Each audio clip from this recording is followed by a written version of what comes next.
ধরুন যে আপনারা যখন দল তৈরি করেছিলেন কত সালে কি উদ্দেশ্য নিয়ে আপনাদের দল তৈরি হয়েছিল? আমাদের এই দলটা তৈরি হয়েছিল 2022 সালে। 2022 সালের আগে আমরা বিভিন্ন রকম সামাজিক কাজের সঙ্গে যুক্ত ছিলাম। আমার মহিলা একটা সংগঠনও ছিল তখন, পরে এখনো আছে মহিলা সংগঠন, যেখানে প্রচুর মহিলা মেম্বার ছিল। তার আগে আমার একটা এনজিও আছে, অনেক আগে থেকেই আছে, যেখানে আমরা বিভিন্ন রকম সোশ্যাল ওয়ার্কের কাজ করে থাকি, করিও। তারপরে সেটা থেকে আমরা একটা পলিটিক্যাল পার্টি তৈরি করার সিদ্ধান্ত নিয়েছিলাম। আমরা বলতে কে কে? প্রথম আমার ফাউন্ডার প্রেসিডেন্ট ছিল, 100 জনের নাম ছিল। 100 যতজন মেম্বার, ফাউন্ডার মেম্বার লাগে, 120 জন সম্ভবত ছিল। আমাদের ফাউন্ডার প্রেসিডেন্ট আমি ছিলাম। ফাউন্ডার সেক্রেটারি ছিল সৈকত দাস। ফাউন্ডার ট্রেজারার ছিল সুদাম জেঠে। আমরা 3 জন ফাউন্ডার ছিলাম, আর বাকি সব মেম্বার ছিল।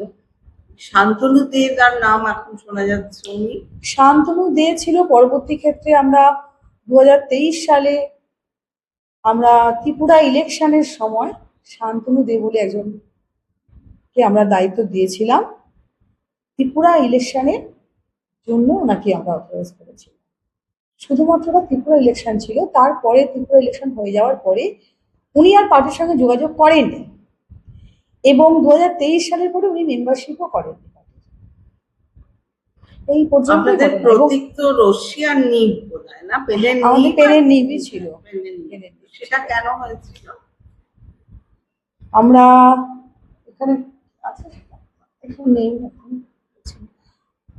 আমরা এডুকেশন সেক্টরটাকে আমরা গুরুত্ব দেওয়ার চেষ্টা করেছিলাম, এবং তার মাথায় বিভিন্ন রকম সেক্টরগুলো রেখেছিলাম, সমাজের বিভিন্ন দিকগুলো দেখানোর চেষ্টা করেছিলাম। তো এডুকেশন সেক্টর থেকে হঠাৎ একটা বড় পলিটিক্যাল পার্টির বৃহৎ অংশ আপনাদের সঙ্গে যুক্ত হলো, সেটা কিভাবে হলো এবং সেটাকে কেমন দেখছে? দেখুন, আমি একটু আপনাদের জানিয়েও দিই এটা, যে আমি কিছুদিন আগে এই পার্টি থেকে রিজাইন করেছি, এবং আমার রিজাইন করার পরে এই পার্টিতে কেউ জয়েন করেছে। তো বর্তমানে যারা পার্টিতে দায়িত্বে আছেন তারা এই জয়েনিং নিয়ে বলতে পারবেন। কারা আছেন এখন? সেটা তো আমি এইভাবে বলতে পারবো না। এটাই তো আপনার পার্টি রেজিস্টার্ড অফিস। হ্যাঁ, এটা রেজিস্টার্ড অফিস। আসছে, আপনি তো বলতে গেলে শুরু করেছেন। হ্যাঁ, শুরু করেছিলাম, কিন্তু তার দেখুন, সব শুরুটা কেউ না কেউ শুরু করে। তারপরে ভালো লাগছে, ভীষণ ভালো লাগছে। সবাই সারা ভারতের সব প্রেস মিডিয়া, অবশ্যই অবশ্যই ভীষণ ভালো লাগছে। প্রত্যেকটা মাই চায় তার সন্তান বড় হোক। সেরকম যে একটা অর্গানাইজেশন তৈরি করে, সে তো অবশ্যই চাইবে তার অর্গানাইজেশনটা বড় জায়গায় যাক।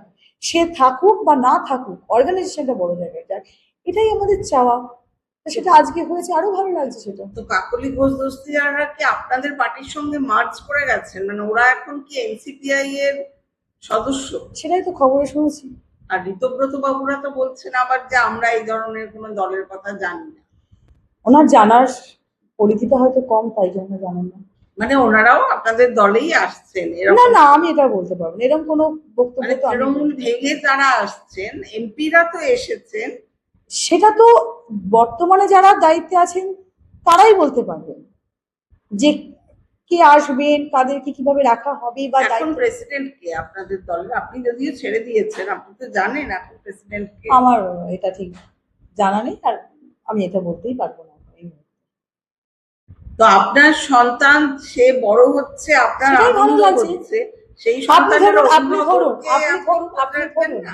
ধরুন একটা রিলে গেম খেলছেন, যখন আপনি আরেকজনকে দায়িত্ব দিচ্ছেন, সে পৌঁছে যাচ্ছে, এই জায়গায় পৌঁছেছে, আপনি বড় হয়ে যখন দেখেছেন, ভালো লাগছে। দায়িত্ব দিয়েছেন না, আমি তো রেজিগনেশন দিয়েছি, দলকে রেজিগনেশন দিয়েছি। পরে কে দায়িত্ব নিয়েছে সেটা তো আমি জানবো কি করে? আপনার আশা কি এই দল? আমার আশা তো অবশ্যই দলটা বড় জায়গায় যাক, ভালো কাজ করুক, ভালো একটা জায়গা হোক, মানুষেরও কাজ হোক, দলটা সত্যি একটা ভালো কাজ করুক, এটাই অবশ্য আশা রাখবো। এখনকার মুখ্যমন্ত্রী সম্পর্কে আপনার মূল্যায়ন কি? শুভেন্দু অধিকারী সম্পর্কে আমি ওনাকে ভীষণ রেসপেক্ট করি, উনি আমার কাছে একজন মানে মানে ভীষণই বড় মাপের নেতা, এবং আমার ওনার প্রতি শ্রদ্ধা চিরকাল আছে। আর প্রাক্তন মুখ্যমন্ত্রী বিদায়ী, মানে এখন তো প্রাক্তন আর বিদায়ীও নয়, সেটা সম্পর্কে সবার যা মত আমারও তাই মত।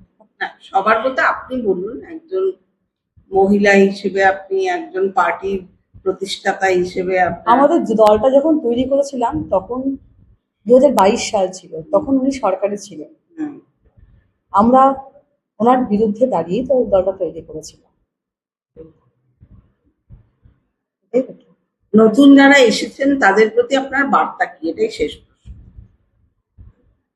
তাদের কাছে আশা রাখবো তারা সবাই ভালো করে কাজ করবে, ভালো মানে দলটাকে অনেক বড় জায়গায় নিয়ে যাবে। যারা দায়িত্ব থাকবে তাদের তাদের কাছে এটাই আমার আশা যে তারা এই দলটাকে অনেক বড় জায়গায় নিয়ে যাক। কেউ তো চিরকাল থাকে না, আমিও থাকবো না চিরকাল, কিন্তু দলটা বড় জায়গায় যাবে, এটাই ভালো লাগবে যে আমার তৈরি একটা দল এত বড় জায়গায় যাবে। আপনি কোনো অসুবিধার সম্মুখীন নন তো? এই যে না না, একদমই না। আমি হাইকোর্টের অ্যাডভোকেট, আমার নিজের পার্সোনাল অনেক কাজ থাকে, আমার একটা প্র্যাকটিসিং লাইফ আছে, প্লাস আমার সামাজিক কিছু কাজ আছে। আমি সোশ্যাল ওয়ার্কের সঙ্গে যুক্ত ছিলাম, এখন আছিও। সেই কাজগুলোর মধ্যে তখনও ব্যস্ত ছিলাম, এখন আরো বেশি করে ব্যস্ত রয়েছি, এবং আমার পার্সোনাল প্রফেশনে আমি অনেক বেশি ব্যস্ত রয়েছি। সেই জন্য আমার তো আপনি এডুকেশন ফিল্ডে এক সময় কাজ করেছেন, শুভেন্দু হ্যাঁ কাজ অধিকারী। করেছি। আমি আমার মহিলা সংগঠনের বহু বাচ্চাদের পড়াশোনার জন্য সাহায্য করেছি। বহু মহিলার যখন যেভাবে কোথাও তার উপর অত্যাচার হয়েছে সেখানে চলে গিয়েছি, তার পাশে গিয়ে দাঁড়িয়েছি, তাকে আইনি সহায়তায় সাহায্য করেছি। কারোর মেয়ের বিয়ে দিতে পারছে না, সেখানে গিয়ে দাঁড়িয়েছি। মানে সোশ্যাল ওয়ার্ক, হ্যাঁ, সোশ্যাল ওয়ার্কের সঙ্গে সব আপনি সময় যুক্ত। রয়েছি, সব তো সময়। বিশেষ করে মেয়েদের পাশে থাকাটা তো আমার একটা চিরকালের, এটা আমার। এখন নারী ও শিশু কল্যাণ মন্ত্রী মালতী রাভা রয় বা অগ্নিমিত্রা পল বা শুভেন্দু অধিকারী, এদের কাছে আপনার এই যে ফিল্ডে আপনি কাজ করেছেন, এদের কাছে প্রত্যাশা কি? ওনারা তো ভালো কাজ করছেন, ভীষণ ভালো কাজ করছেন প্রত্যেকে। এই সরকার তো আসার সাথে সাথে ভীষণ ভালো ভালো কাজ করছেন। সকলের এটা শুনে আমারও ভীষণ ভালো লাগছে, এত সুন্দর কাজ হচ্ছে চারিদিকে, যেটা আগে হয়নি সে সমস্ত কাজ এখন হচ্ছে। তাহলে আপনাকে আবার কি প্রত্যক্ষভাবে ওনাদের সঙ্গে দেখা যেতে পারে? সেটা তো ভবিষ্যতের ব্যাপার, আপনি কি মানে জনপ্রতিনিধি হিসেবে ভবিষ্যতে নিজেকে দেখতে চান? এখনো এসব নিয়ে কোনো চিন্তা ভাবনা নেই, ভবিষ্যতে দেখা যাক কি হয়। মানুষের কাজ করতে গেলে তো মানুষের প্রতিনিধি হওয়ারও প্রয়োজন পড়ে কখনো কখনো, সেই রকম ইচ্ছে আপনার আছে? দেখা যাক, ভবিষ্যতে বলা যাবে, এখন ভবিষ্যতের কথা এভাবে বলতে পারছি না, তবে কাজ করবো এটুকুনি ঠিক। Thank you.